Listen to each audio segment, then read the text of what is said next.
नमस्कार साथियों, बिहार जीविका एग्जाम 2025 परीक्षा की तैयारी अगर आप लोग कर रहे हैं तो यह वीडियो आपके लिए एक मास्टर वीडियो साबित होगा।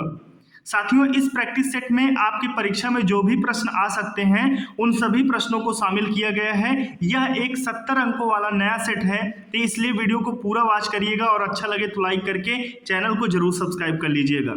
सीधा चलते हैं पहले प्रश्न पर और ध्यान दीजिएगा। यहाँ से अगर हम बात करते हैं, पहला क्वेश्चन हमारा क्या कह रहा है कि जगदीशपुर के किस व्यक्ति ने 1857 ईस्वी के विप्लव में क्रांतिकारियों का नेतृत्व किया था। ऑप्शन कुंवर सिंह है, चंद्रशेखर है, तीरथ सिंह है, राम सिंह है। तो ध्यान दीजिएगा, अगर हम बात करते हैं 1857 ईस्वी क्रांति की, तो बिहार में आपका पड़ता है जगदीशपुर। ठीक है, बिहार में ही क्या है आपका जगदीशपुर स्थित है और यहीं पर कुंवर सिंह जो थे वो विप्लव क्रांतिकारियों का नेतृत्व किए थे और क्रांति का नेतृत्व करते हुए साथियों 26 अप्रैल, ठीक है, पूरी बातों को ध्यान पूर्वक सुनिएगा। 26 अप्रैल 1858 को इनको क्या होता है, ये वीरगति को प्राप्त हो जाते हैं। ठीक है, वीरगति को क्या हो जाते हैं, प्राप्त हो जाते हैं। इन्हें बिहार का, ठीक है, इनको साथियों बिहार का सिंह भी कहा जाता है। ठीक है, क्या कहा जाता है, बिहार का सिंह इनका एक उपनाम था। ठीक है, बिहार का सिंह उपनाम, इस बात को भी आप लोग जानते रहिएगा। और साथ ही साथ मैं आपको बताना चाहूंगा 1857 की क्रांति में लखनऊ से हजरत महल, फैजाबाद से अहमदुल्ला, कानपुर से नाना साहब और झांसी से रानी लक्ष्मीबाई, ये सभी नेतृत्व की थी। देखिए अगर राम सिंह की बात करते हैं तो इनका जो संबंध है साथियों, आप एक आंदोलन पढ़ते हो जिसका नाम है कूका आंदोलन। ठीक है, कूका आंदोलन से संबंधित कौन है, तो राम सिंह है। ठीक, इस बात को भी आप लोग जानते रहिएगा। इसलिए हमारा जो आंसर होगा वो ऑप्शन ए हो जाएगा, यानी कि कुंवर सिंह इसका राइट आंसर हो जाएगा। चलिए अब हम अगले प्रश्न की तरफ बढ़ते हैं और अगला क्वेश्चन देख लेते हैं। अगला क्वेश्चन क्या कह रहा है, अकबर ने, ठीक है, अकबर ने बंगाल तथा बिहार को मुगल साम्राज्य में मिलाया था। तो इसमें ऑप्शन है 1590, 1575, 1576 और 1572। तो ध्यान दीजिएगा, इसमें साथियों एक पूरा डिटेल में ध्यान दीजिएगा। 12 मार्च, ठीक है, 12 मार्च 1576, ठीक है, 12 मार्च 1576 को टोडरमल, ठीक है, क्या नाम है, टोडरमल, पूरी बात को ध्यानपूर्वक सुनिएगा, सारी चीजें समझ में आएंगी। मुजफ्फर खां, सभी लोगों का नाम याद रखिएगा, ठीक है, मुजफ्फर खां, ठीक है, और हुसैन अली खां, ठीक है, क्या नाम है, हुसैन अली खां, ठीक है, अली खां। ये सभी लोग मिलकर दाऊद को क्या करते हैं, दाऊद को पराजित करते हैं। किसको करते हैं, दाऊद को, ठीक है, दाऊद को पराजित कर देते हैं। ठीक, पराजित करते हैं और पराजित करके बंगाल एवं बिहार को पूर्णतः अपने साम्राज्य में मिला लेते हैं। ठीक है, अपने साम्राज्य में क्या करते हैं, मिला लेते हैं। तो इसमें बिहार के साथ साथ बंगाल भी था। तो इसका आंसर हो जाएगा साथियों 1576, ऑप्शन नंबर सी इसका बिल्कुल करेक्ट आंसर हो जाएगा। उम्मीद है कि यहाँ तक आपको समझ में आ गया होगा। अब चलते हैं अगले प्रश्न पर। अगला प्रश्न कह रहा है कि बिहार में किसान सभा गठन की औपचारिक घोषणा कब हुई थी। 4 मार्च 1927, 4 मार्च 1928, 4 मार्च 1929 या 4 मार्च 1930। तो ध्यान दीजिएगा, इस प्रश्न का आंसर क्या होगा, आप लोग जल्दी से कमेंट करके बताइएगा। चलिए, अगर हम बात करते हैं बिहार किसान सभा गठन की, ठीक है, बिहार में जो किसान सभा गठन हुई थी उसकी औपचारिक घोषणा जो होती है वो साथियों 4 मार्च, ठीक है, 4 मार्च 1928 को होता है।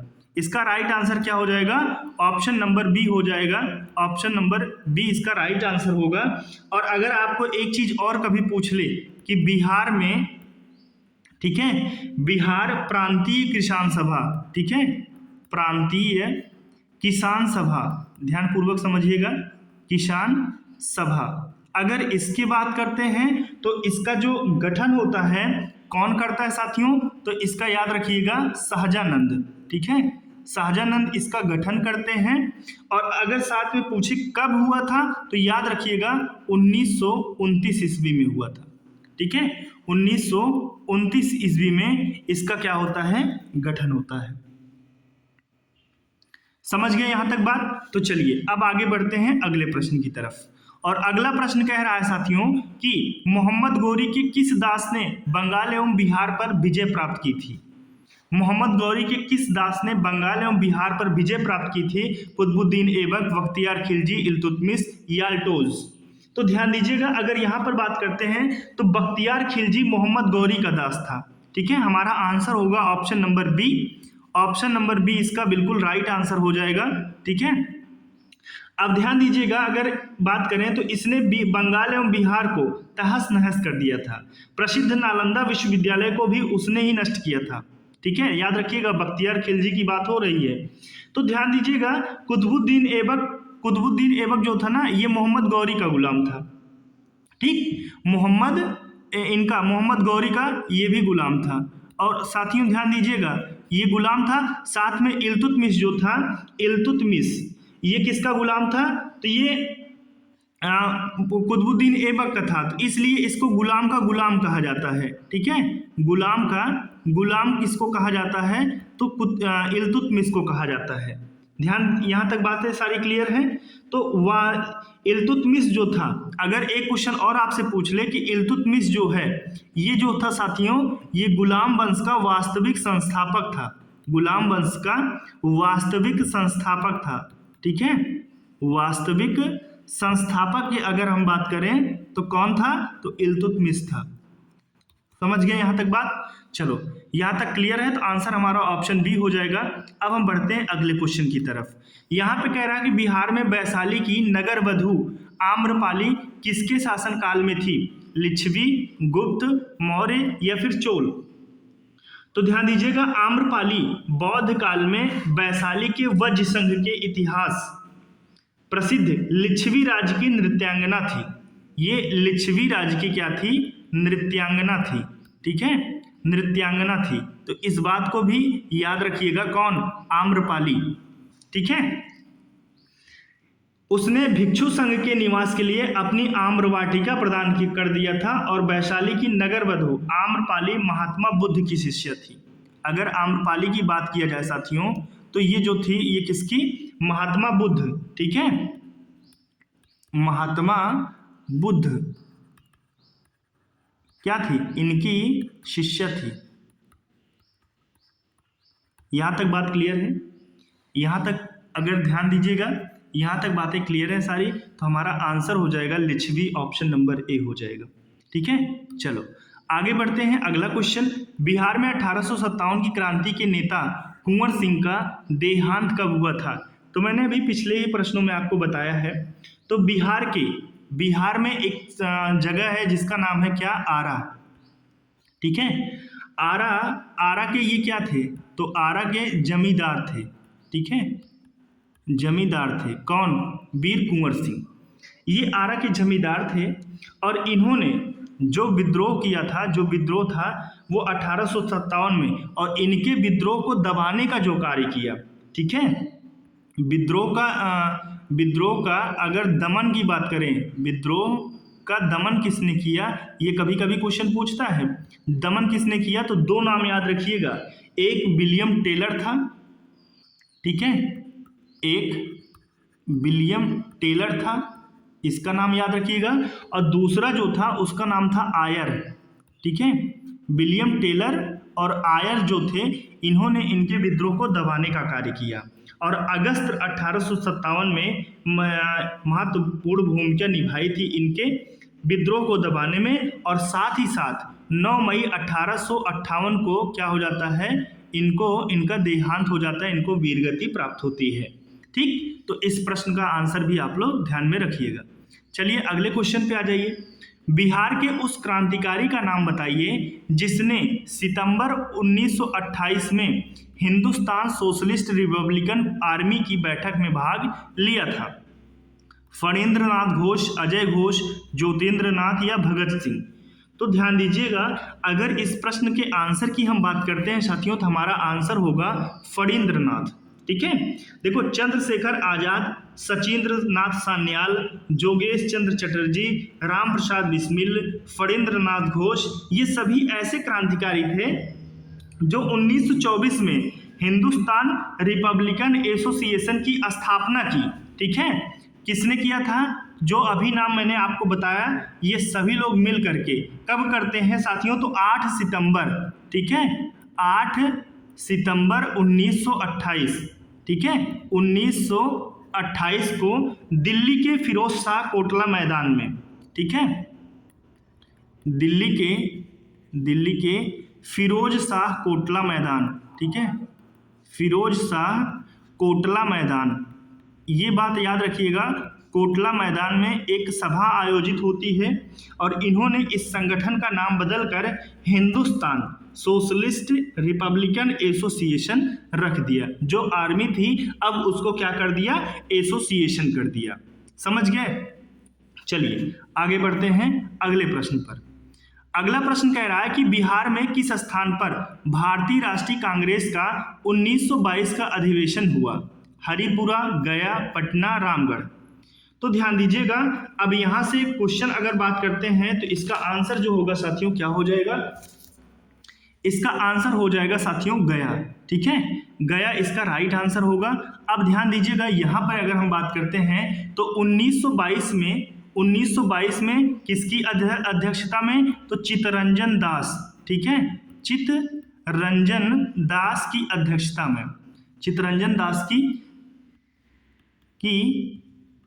अगर हम बात करें तो क्या थी? अध्यक्षता थी। ठीक, इनकी अध्यक्षता में भारतीय राष्ट्रीय कांग्रेस का अधिवेशन हुआ। और हरिपुरा में अगर बात करते हैं, हरिपुरा की हम बात कर लें तो हरिपुरा में साथियों 1938 में, ठीक है, यहाँ पर कब होता है? तो 1938 में होता है, अधिवेशन की बात कर रहे हैं। रामगढ़ साथियों कहाँ पर है? तो याद रखिएगा, ये जो है साथियों ये झारखंड में स्थित है। ठीक है, झारखंड में है। और यहाँ पर जो हुआ था साथियों वह 1940 ईस्वी में हुआ था। ठीक है, कांग्रेस के अधिवेशन की बात हो रही है। और राष्ट्रीय कांग्रेस का अधिवेशन, और यहाँ पर किसकी अध्यक्षता थी? सुभाष चंद्र बोस और अब्दुल कलाम आजाद की। तो इतनी बात याद रखिएगा। हमारा आंसर ऑप्शन नंबर क्या हो जाएगा? ऑप्शन बी इस प्रश्न का बिल्कुल राइट आंसर हो जाएगा। चलिए अगला क्वेश्चन देख लेते हैं। कह रहा है कि 1899 और 1900 के मुंडा क्रांति का नेता कौन था? बिल्कुल सही है, सॉरी, इसमें साथियों जो होगा पहला आप याद रखिएगा, पहला देखो ये थोड़ा सा मिस्टेक हो गया, मिसप्रिंट हो गया है, सिद्धू याद रखिएगा। ठीक है, क्या याद रखिएगा? सिद्धू, पहला ऑप्शन सिद्धू। अब ध्यान दीजिएगा, बूढ़ा भगत, ठीक है, बिरसा मुंडा या शंभुदान। तो मुंडा विद्रोह जो था साथियों 1899 और 1900 के दौरान ये होता है। इसके नेता बिरसा मुंडा थे। ठीक है, इसके नेता जो थे वो बिरसा मुंडा थे। ठीक है, अब ध्यान दीजिएगा, जबकि सिद्धू एवं कान्हू, एक नाम और याद रखिएगा, कान्हू, ठीक, कान्हू, ये जो थे इनका संबंध जो था संथाल विद्रोह से था। किससे था? संथाल विद्रोह। ये संथाल विद्रोह कब होता है साथियों? तो ध्यान दीजिएगा, ये जो होता है 1855 से 56 के बीच में होता है। ठीक है, संथाल विद्रोह।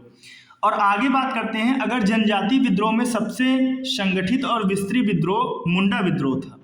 इस विद्रोह को उलगुलान विद्रोह भी कहा जाता है। ठीक है, बिरसा जो विद्रोह मुंडा विद्रोह था, मुंडा विद्रोह को साथियों और क्या कहा जाता है? मुंडा विद्रोह को इसको उलगुलान विद्रोह भी कहा जाता है। ठीक है, क्या कहा जाता है? उलगुलान विद्रोह भी कहा जाता है, सॉरी,